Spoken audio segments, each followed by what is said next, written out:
বশীকরণ করার পরীক্ষিত একটি তাবিজ সমূহ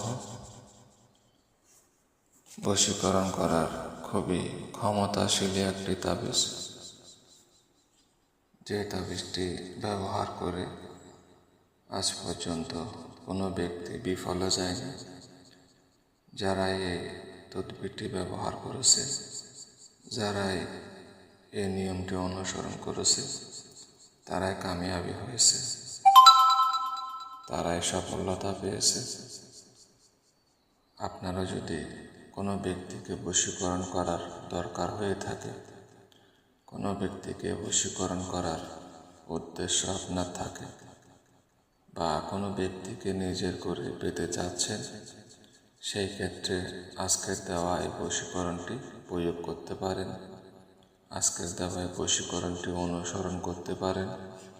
এই বশীকরণটির মাধ্যমে আপনি আপনার মন পছন্দ ব্যক্তিকে নিজের কাছে আনতে পারেন, নিজের আয়ত্তে আনতে পারেন, নিজের কাজে তাকে ব্যবহার করতে পারেন। এখানে কিতাবে রয়েছে 14 দিনের মধ্যে বশীকরণ হবে। বিভিন্ন বশীকরণ বিভিন্ন মেয়াদের হয়ে থাকে। এটি রেজাল্ট পেতে 14 দিন সময় লাগে।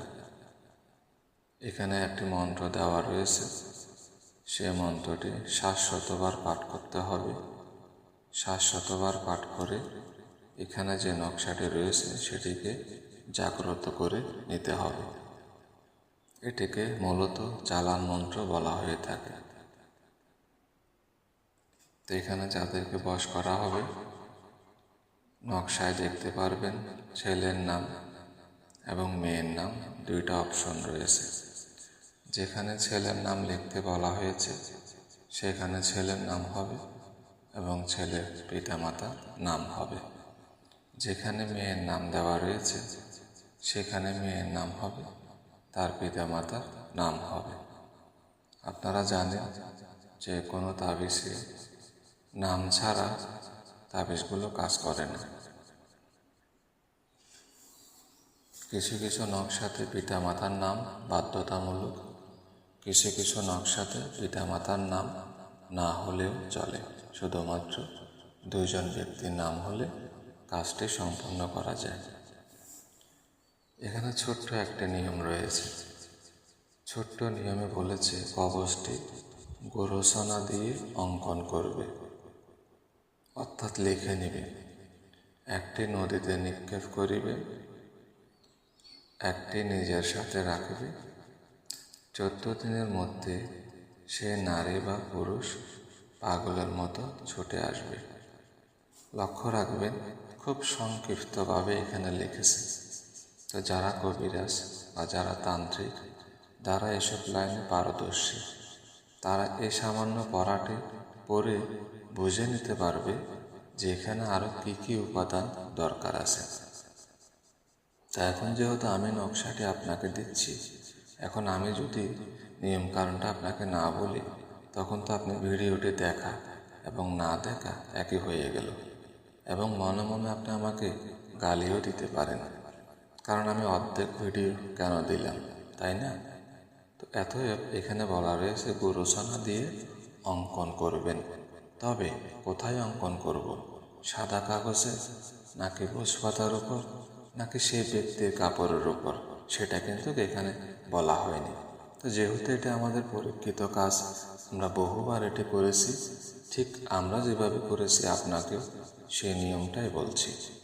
আপনি যে ব্যক্তিকে মূলত বশীকরণ করবেন, যে ব্যক্তিকে মূলত আপনার কাছে আনবেন, সেই ব্যক্তির পরনের কাপড়ের উপরে এই নকশাটি অঙ্কন করতে হবে। যে ব্যক্তিকে আপনি আপনার কাছে আনবেন, সেই ব্যক্তির পরনের কাপড়ের উপরে, সেই ব্যক্তির পরনের কাপড়টা সাদা রঙের হতে হবে। সাদা রঙের হলে যখন আপনি গোরসনা দিয়ে লিখবেন, তখন সেটা আপনি ভালোভাবে লিখতে পারবেন, আপনার বুঝতে অসুবিধা হবে না। তাহলে বুঝতে পারলেন যে আপনারা এটি কোথায় অঙ্কন করবেন। এখানে একটি মন্ত্র রয়েছে যে 700 বার মন্ত্রটি পড়তে হবে। তো বিষয় হলো, এটা আমি কিভাবে পড়ব, কোথায় পড়ব? এটার বিষয়বস্তু হচ্ছে, যখন আপনি পরনের কাপড়ের উপরে গোরসনার সাহায্যে এই নকশাটি লিখেছেন, দুইটা কাপড়ের উপর লিখতে হবে। সেই দুইটা কাপড় আপনার সামনে রাখবেন। রাখার পরে এই মন্ত্রটা 700বার পড়বেন। মন্ত্রে দেখতে পারবেন ফলনা এবং ফলান শব্দ রয়েছে, সেখানে মেয়ের নাম এবং ছেলের নাম উচ্চারণ করবেন। এরপর 700বার পড়া হয়ে গেলে 7বার সে কাপড় দোনোটার উপরে ফোঁ দিবেন। এরপর সে দুইটা কাপড়কে দুইটা রূপার মাদলিতে ভরে নেবেন। এটা আমি আমার নিয়মটা আপনাকে বলছি, কারণ আপনি ইউটিউবে অনেক ভিডিও দেখতে পাবেন যেগুলো ভিডিওর আগামাথা কিছুই পাবেন না, বা সেই সব ভিডিওতে বলা থাকে 1 মিনিটে বশীকরণ হয়, 1 দিনে বশীকরণ হয়, বা 24 ঘন্টায় বশীকরণ হয়। অনেক ভিডিও পাবেন আপনি, যেগুলো দেখবেন আর সময় নষ্ট করবেন, কাজের কাজ কিছুই হবে না। আমাদের চ্যানেলটা 2016 সাল থেকে আসে, আজ পর্যন্ত আমরা ভিডিও দিয়ে যাচ্ছি, প্রতিদিন দিয়ে যাচ্ছি। আমাদের কমেন্টগুলো চেক করবেন। অসংখ্য ব্যক্তি আমাদের থেকে কাজ করেই উপকার পেয়েছেন, এবং যারা নিজেরা কাজ করেছে তারাও উপকার পেয়েছেন।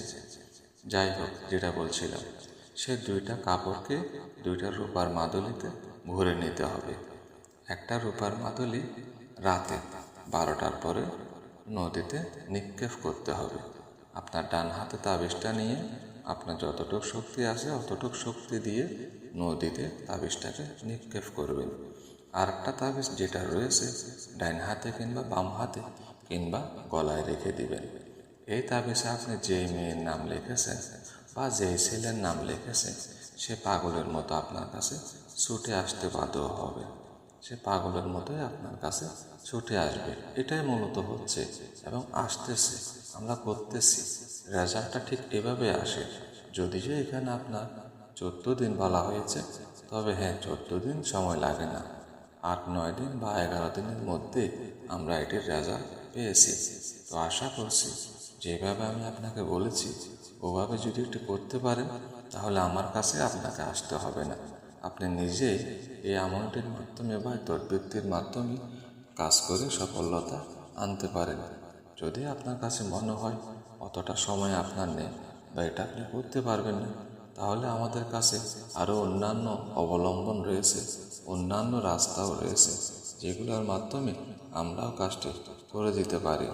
অতএব যে যেখান থেকে দেখছেন বা যেখান থেকে কাজ করবেন, সমস্যা নেই। বুঝতে না পারলে ফোন দিবেন, পরামর্শ নেবেন, আরও বুঝিয়ে দেবেন, সমস্যা নেই। তো ভিউয়ার্স, এ ছিল আজকের আলোচনার বিষয়। সকলে ভালো থাকবেন।